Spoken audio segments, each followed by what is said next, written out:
Guys, welcome to a beautiful balmy day in the middle of February. Man, it is like 60 degrees out here right now, and we got a couple feet of snow that is melting away. So today I just wanted to give a little update and what I'm up to. Just doing a little archery, little target practice today, getting ready for the hunting season this fall. Really excited about that. And I'm putting together this mailbox. We had a mailbox, our last mailbox got destroyed by some kids and a baseball bat.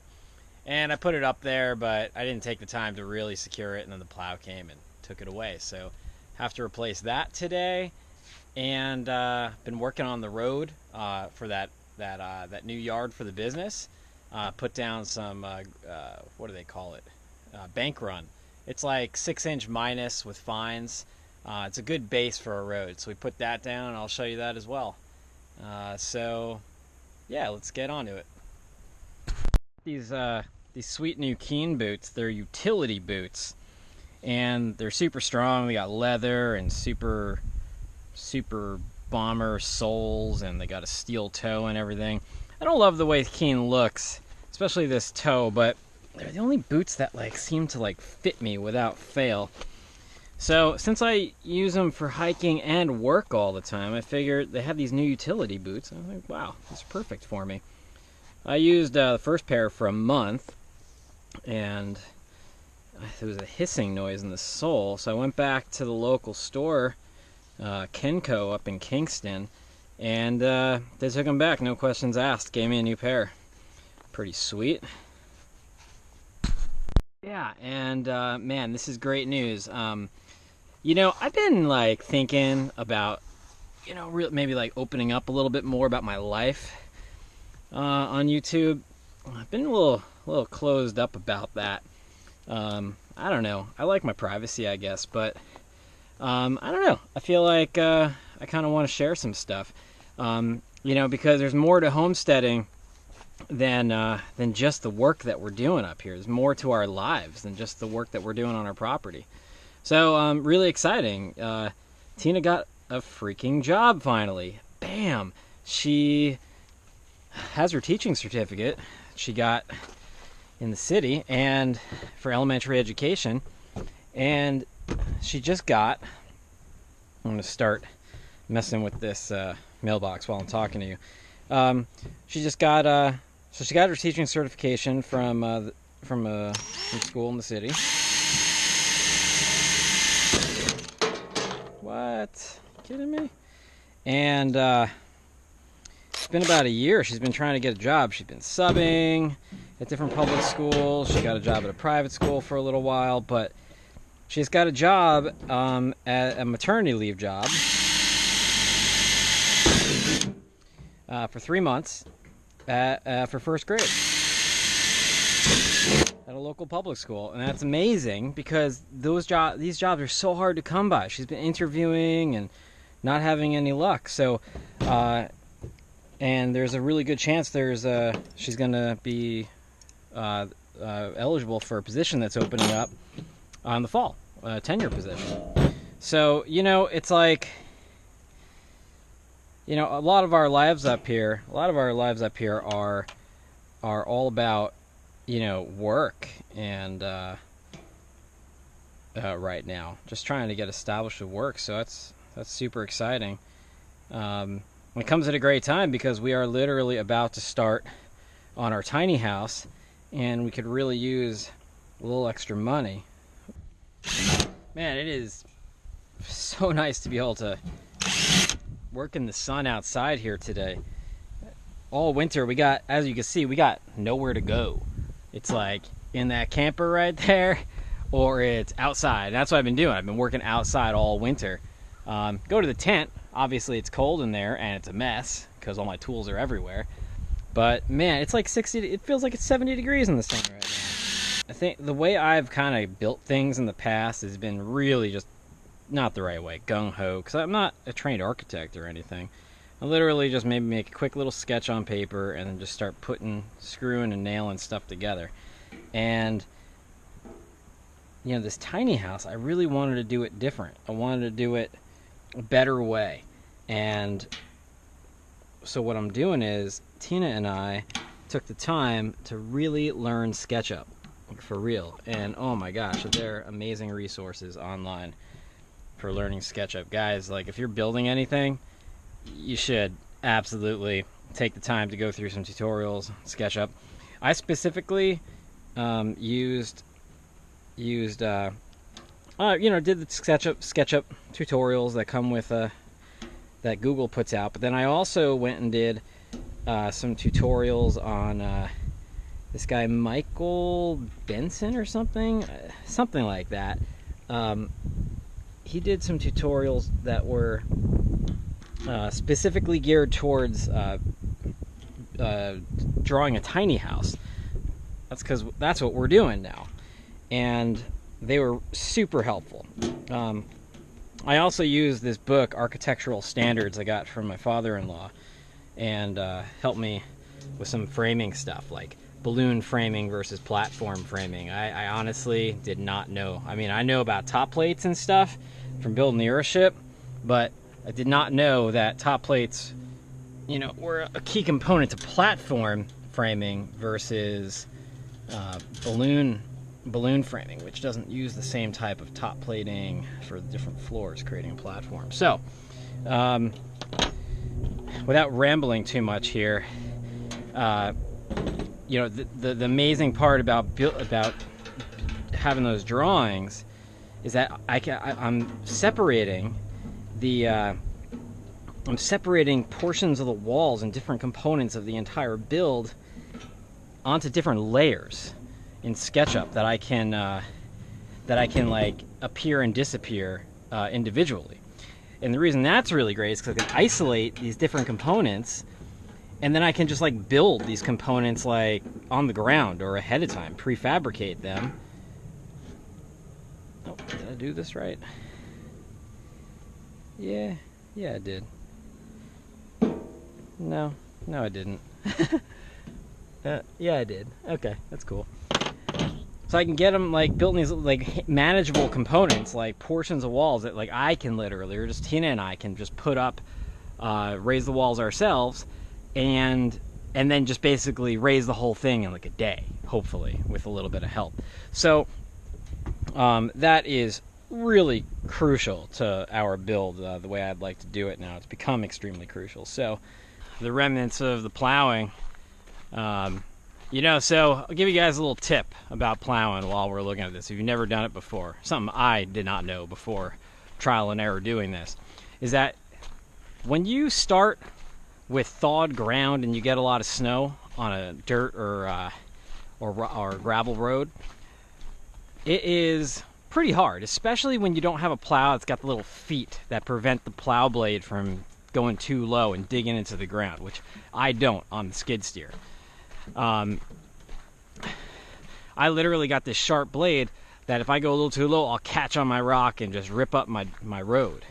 But the really nice thing is that once you plow once and you leave some snow and it maybe melts a little bit and then refreezes and the ground freezes, you're dealing with basically like a hard ice surface. Oh. What's up, guys? Some four-wheelers over in the woods over there. Give it a little wave. How you doing? All right. So, once you have that like frozen solid ground and even some ice over top, like you could see up ahead, I got there's still some snow on the ground. That was ice. When you put that blade down, all of a sudden, you're just skimming over all that ice. The chances of catching and messing up your road are substantially less. So that's why you see all this. That's what this is. It's literally ice that was on the road that's melting now. Now you might say, oh, it's not good to have ice on your road. Yeah. Well, you know what? We have all-wheel drive. Even with two-wheel drive, we don't have like a super steep hill. We got a little hill here, but nothing too bad. A little momentum. Four-wheel drive, no problem. Just cruise right over the ice. It's a little treacherous to walk on, but we're not really walking on the road that much, and we know how to walk on ice, so it's no big deal. If we really had a problem, I'd throw some sand down, but that hasn't been an issue yet. We are approaching the road that I was working on yesterday. Just got a few loads of this bank run, and this was like really wet over here. So I have built this area up. It's probably like a foot at least. That's probably a foot. I really went crazy right here. Now it's not that even because it's not packed down yet. See, it's not packed down at all, actually. You can see. I did ride over it a little bit in this area, but really, this area, I need this to sit. I need this moisture to escape out of here and to dry out. Because once all this moisture, it was really wet. So when I put down the rock, all the moisture, all the water just mixed in with the rock and became a soupy thing. That's why I put down so much. That's why it's still kind of loose. But once that moisture evaporates, this is going to become rock solid. And then, hopefully, you know, this is going to, well, I know what's going to happen. This is going to become like hard packed dense. It's going to be non-permeable because of the rock fines in it. And then water is not going to, it's going to shed off to the sides. And this is going to stay dry underneath. And the little bit that might get in there, maybe at certain points, all the rock, there's really good drainage for it to go down below all this bank run. And this will just be super solid. I just need to give this some time. We need some warmer weather. And then going back here, starting just about right here, all the way back, this is super bomber. This was all nice dry, dried dirt and stuff. It wasn't muddy back here. So this is nice and strong. Good base. Gonna get the small stuff one day. I just need to get back there with the machines for now. But one day, when we eventually do something else with that area back there, like put some tiny houses or something back there, I'll put a nice top coat over this, like we have on the road. Up on the front of the property here, and I always love to admire the trenches and the drainage just working. Look at this. All that water when we first came here, this whole area was all swampy, and put in the culverts and trenched all that water down, totally tamed it, and now we got this like nice little meadow area. This post. Oh no! You gotta be kidding me. I thought our old mailbox was gone. I was looking all over the place for it. It was right there. That's hilarious. Man, I didn't have to buy a new mailbox. Alright, so like I said, our other mailbox got jacked by some kids, and then it got blown off by the snowplow. And it's funny because I was looking all over for this freaking mailbox, and somehow I missed it being right next to the post. That is silly. Alright, well, you can see anyway, it got jacked up right there, missing the flag. Got a nice new one, so let's throw this bad boy on. People around here, country folk, see me with this GoPro on my head, they're like, what's that boy doing? Keep it as loose as we can make it. And we got that guy there. Oh, there ain't no way this is gonna work. Dang it, I gotta go get some longer screws. So while I'm over here, check these bad boys out. Brand new headlights. Just put them in the other day. It's actually just trying to figure out. I never had to like aim headlights before. Let me show you how I did it. Here's this guy. Yeah, so it's got these little bolts. I don't know if you can see in here. Hopefully you can. Got these little bolts. All you do is tighten or loosen, and it takes that low beam right in there, and it just is pushing it this way and that way. And so what I did was I had to go over to the to a local store because I needed a flat surface and a wall. Get the car 25 feet. Look at that bumper, it's like falling off. 25 feet away from the wall, shine your lights at it, and then you want both of the beams, you can see them individually as you raise or lower them. You want the top line of both those beams to be at 4 foot. And yeah, so I did that last night.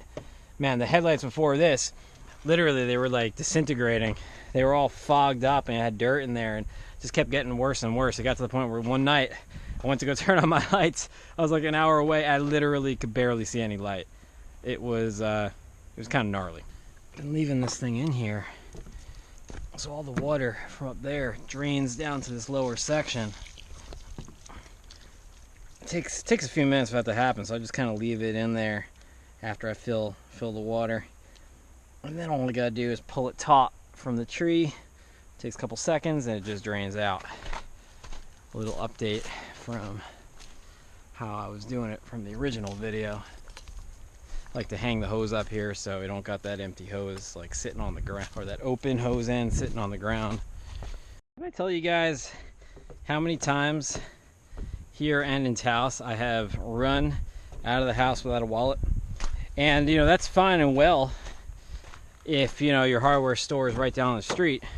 But if your hardware store is like in Taos, it was 25 minutes away. And here I got a 10 minute, usually I got like a 5-7 minute drive. But still, you know how much time you lose in the day driving back and forth forgetting your wallet? It is a nightmare. I'm sure some of you other builders could relate to what I'm saying.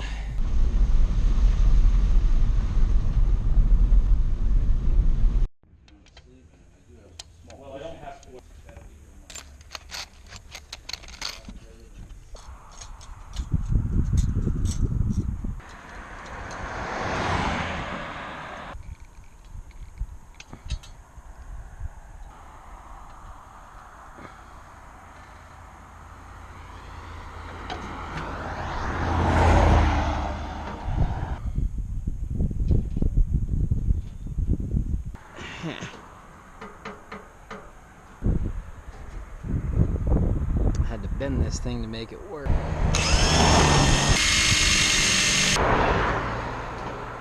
Man, people go fast on this road.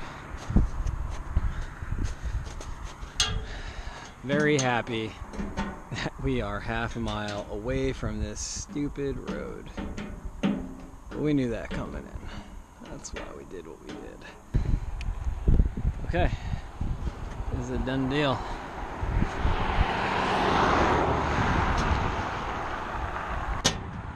Receiving mail once again.